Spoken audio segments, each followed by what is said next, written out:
সৃষ্টির এক অপার বিস্ময় মানুষ। মেধা আর মননশীলতায় বিধাতা মানুষকে সৃষ্টি করেছেন, কিন্তু প্রকৃতির খেয়ালে কখনো কখনো মানব শিশু জন্ম নেয় আলাদা বৈশিষ্ট্য নিয়ে। রাষ্ট্র এই ভিন্নতাকে স্বীকৃতি দিয়েছে। প্রতিবন্ধীরা কিন্তু উন্নয়নে অবদান রাখতে পারে, তাদের বাদ দিয়ে সমগ্র দেশকে আমরা উন্নত করতে পারি না। আমরা প্রতিবন্ধী জনগোষ্ঠীর কথা বলছি, যারা সব রকম প্রতিবন্ধকতাকে অতিক্রম করে দুর্গম বন্ধুর পথ পাড়ি দিয়ে আজ সামগ্রিক শক্তিতে পরিণত হয়েছে, পেয়েছে জাতীয় ও আন্তর্জাতিক স্বীকৃতি ও পৃষ্ঠপোষকতা। আমি ওসমান খালেদ, শ্রবণ ও বাক প্রতিবন্ধী।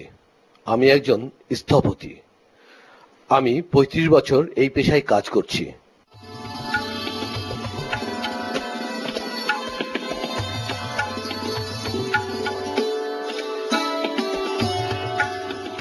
কাজ করি তথ্য ও যোগাযোগ প্রযুক্তি নিয়ে। আদমশুমারি চলছে, আপনারা জানেন। আপনি আপনার পাশের প্রতিবন্ধী বন্ধুটিকেও নিবন্ধনে সহায়তা করুন। ১৯৭১ আমরা পেয়েছি স্বাধীনতা। ১৯৫২-এর ২১-এর সূর্যোদয়ে আমরা তৈরি করেছি আন্তর্জাতিক মাতৃভাষার পটভূমি, পেয়েছি স্বীকৃতি।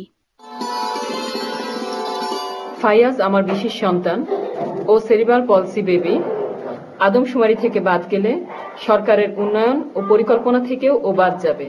আপনার অবহেলায় ও যেন বাদ না যায়। লুসান আমার অটিস্টিক শিশু। আমি ওর তথ্য আদমশুমারি কর্মীকে দিয়েছি। স্কুলের অন্যান্য অভিভাবকদের বলছি, আপনি আপনি শিশুর তথ্য দিয়েছেন তো?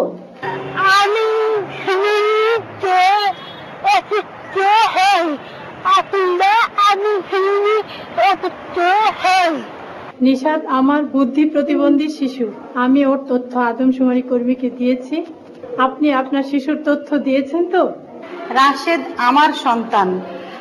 আদমশুমারিতে আমার সন্তানের নাম অন্তর্ভুক্ত করেছি। আপনিও আপনার শিশুর নাম আদমশুমারিতে অন্তর্ভুক্ত করুন। দেশব্যাপী আদমশুমারি চলছে। আদমশুমারিতে সকল বয়সের শিশু, কিশোর কিশোরী, তাদের তথ্যের অন্তর্ভুক্তি জরুরি। লক্ষ্য রাখতে হবে বিশেষ করে প্রতিবন্ধী শিশু, নারী, পুরুষ কিংবা বয়োবৃদ্ধ কেউ যেন বাদ না পড়ে। যদি এরা বাদ পড়ে যায় তাহলে তারা উন্নয়ন পরিকল্পনা থেকে বঞ্চিত হবে। প্রতিবন্ধী ব্যক্তিবর্গের জন্য আমরা ২০০১ সালে প্রতিবন্ধী কল্যাণ আইন করেছি আন্তর্জাতিক সনদে স্বাক্ষর। আর সেই আমরাই ২০০৯ সালের ১ ফেব্রুয়ারি ইশারা ভাষাকে রাষ্ট্রীয় ভাষার স্বীকৃতি দিয়েছি।